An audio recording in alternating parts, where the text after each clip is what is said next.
Les tiroirs de Roula présentent My Endless Love, la mariée la plus triste du monde, une histoire inspirée du Liban de l'après-guerre, Destin de femme.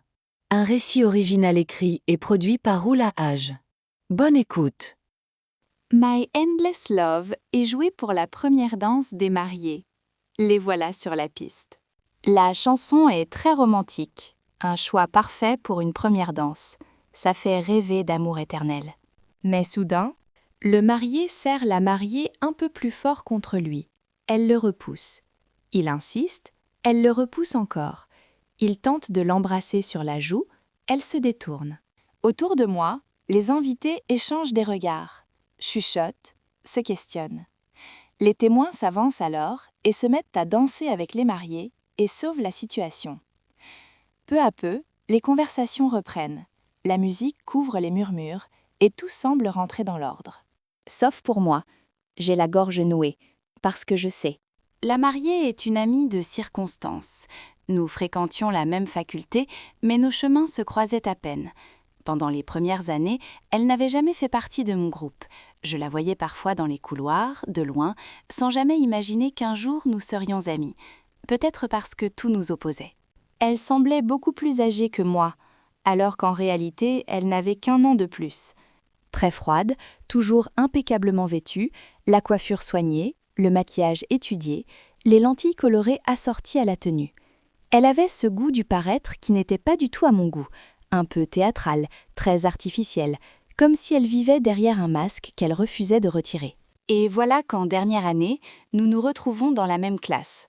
Comme nous devions travailler sur le projet de fin d'études en binôme, le directeur décida de former lui-même les groupes. Une façon, disait-il, de nous préparer au monde du travail, où l'on doit souvent collaborer avec des personnes avec qui l'on ne sympathise pas forcément. Ainsi, le sort en était jeté. Elle serait mon binôme. Nous devions nous retrouver tous les jours pour avancer sur notre projet. Comme elle habitait non loin de la faculté, je passais souvent chez elle, 2 heures avant le début des cours. Comme je le pressentais, elle ne reflétait pas vraiment l'image de sa famille, mais plutôt une version embellie, presque mise en scène. Sa mère, bien plus chaleureuse et accueillante, manquait de style et de classe, tandis que son père, discret mais un peu strict, incarnait l'image du père de famille exigeant la réussite de ses enfants. Cela se reflétait d'ailleurs chez l'aîné, qui avait brillamment terminé ses études et venait d'être embauché dans un cabinet d'avocats renommé. Chaque jour, je me débattais pour créer un semblant de lien avec elle, pour pouvoir communiquer, la comprendre, la supporter. Mais comment collaborer avec quelqu'un d'aussi complexe, toujours sur la réserve, jamais vraiment clair ni spontané? Chaque parole semblait calculée. Et moi, je naviguais entre gêne, frustration et effort constant pour ne pas me laisser submerger. Surtout que nos idées sur le projet étaient totalement divergentes. Frustration supplémentaire. Peu avant Noël, j'avais pourtant réussi à tisser une forme de relation amicale avec elle. Je pouvais enfin la convaincre de mes idées gagnantes. Et peu à peu, je commençais à me sentir plus à l'aise en sa présence, jusqu'à oser rire avec elle. C'est alors qu'elle m'annonça que nous ne pourrions pas travailler durant les vacances de Noël, car elle partait en Australie avec sa mère. Début janvier, je parvins à la convaincre de venir travailler chez moi, malgré la distance. Elle arriva avec 1 heure de retard et me raconta qu'elle avait eu un accident de voiture avec un jeune homme très avenant, avec qui elle avait échangé et à qui elle avait donné son numéro de téléphone. C'était la première fois qu'elle me confiait quelque chose d'aussi intime. Bien sûr, tout restait teinté de mystère, fidèle à son style, mais je sentais malgré tout un début de confiance. J'étais heureuse pour elle. Pourquoi pas?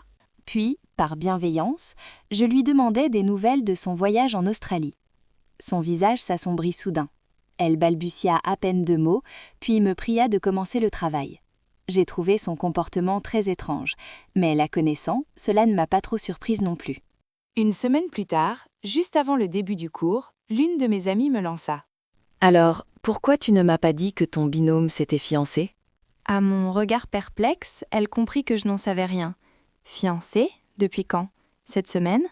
Mon esprit pensa aussitôt au jeune homme de l'accident, mais elle le connaissait à peine. Puis mon amie ajouta. Mais non, elle s'est fiancée en Australie pendant les vacances de Noël. Ah bon? Le lendemain, en travaillant chez elle, l'une des cousines de sa mère fit irruption. Sa mère étant absente, nous dûmes interrompre notre travail pour la recevoir dans le salon. Et là, d'un ton qui frôlait la vulgarité, la cousine se mit à vanter la beauté charnelle de la future mariée et la chance qu'elle avait de s'unir bientôt avec un bon parti. Moi, je restais impassible, malgré l'embarras évident de mon amie, mais à l'intérieur, je bouillonnais. Ses fiançailles étaient donc réelles, mais pourquoi avait-elle donné son numéro à un inconnu ? Pourquoi ne m'avait-elle rien dit à propos de son mariage ? Dès que la cousine repartit, je ne pus retenir ma question. « Tu te maries alors ?» Elle me lança un regard lourd de douleur, hésita un instant, puis éclata en sanglots. Jamais je n'avais vu quelqu'un pleurer ainsi. Elle sanglotait de tout son être et d'une voix brisée, me confia soudain. Je vais épouser quelqu'un que je n'aime pas. Un mariage arrangé par ma mère. Il est chirurgien en Australie, et comme je termine mes études en juin, il faut que je me marie. Je fus choquée, incapable de comprendre. L'idée d'un mariage pareil m'était inconcevable. Je tentais de la secouer doucement, pesant chacun de mes mots face à sa fragilité et à son désespoir. Rien ne t'oblige à faire quoi que ce soit. Tu peux refuser ce mariage, c'est ton droit le plus fondamental. On ne vit plus au Moyen-Âge. Normalement, on se marie quand on est amoureux. Et encore, c'est une décision qui doit être prise avec précaution. Un engagement pour la vie, surtout lorsqu'on se marie à l'église. Je ne peux pas. Non, je ne peux pas. Puis elle leva la tête et me dit « Je suis amoureuse de quelqu'un d'autre. » Mais cet homme ne voulait pas se marier. Pourtant, elle le connaissait depuis plus de 2 ans. Une relation cachée à ses parents, faite de rendez-vous secrets dans son chalet, où des moments très intimes avaient eu lieu. Jusqu'au jour où, lorsqu'elle lui parla de mariage, il la repoussa. Depuis, il refusait de la revoir. Et elle éclata en sanglots de plus belle.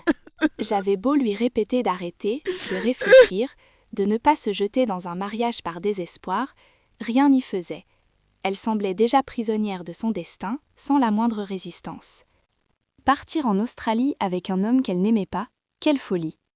5 mois se sont écoulés, pendant lesquels je n'ai cessé de lui dire de confronter ses parents, de leur expliquer, d'annuler ce mariage. En vain. La voilà toujours sur la piste de danse. And I'll give it all to you. My love, my endless love. La mariée la plus triste du monde. J'ai la gorge nouée de désolation en la regardant dans sa robe blanche, une robe qu'elle n'a même pas choisie elle-même. Et cette coiffure grotesque qui la rend encore plus triste. Elle ne sourit pas une seule fois. My love, my endless love. Merci de votre écoute. N'hésitez pas à partager vos impressions en commentaire et à vous abonner pour découvrir d'autres contes et histoires. À bientôt!